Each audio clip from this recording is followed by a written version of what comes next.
Pemerintah Kota Palembang memastikan ketersediaan sembako menjelang Ramadan dan Idul Fitri aman. Ditegaskan Wakil Wali Kota Palembang Fitriyanti Agustinda setelah melihat gudang Bulog di Free Sumatera Selatan pada Rabu kemarin. Masyarakat diminta untuk tidak melakukan penimbunan sembako. Pemkot Palembang dan Perum Bulog akan rutin menggelar operasi pasar selain untuk memenuhi kebutuhan juga menjaga stabilitas harga.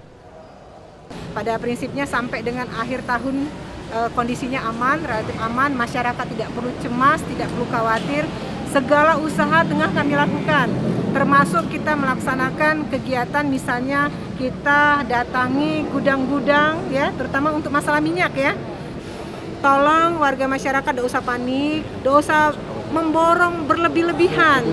Iya, sesuai dengan kebutuhan saja, sehingga bisa memberikan kesempatan kepada saudaranya, warga yang lain untuk mendapatkan kebutuhan-kebutuhan pokok ini, terutama minyak goreng. Bulog memastikan stok beras sebanyak 20.000 ton cukup untuk 6 bulan ke depan dan akan terus ditambah, serta menyediakan daging beku sebanyak 400 ton sebagai alternatif untuk kebutuhan daging. Rizky Nurmizan, Kompas TV, Palembang, Sumatera Selatan.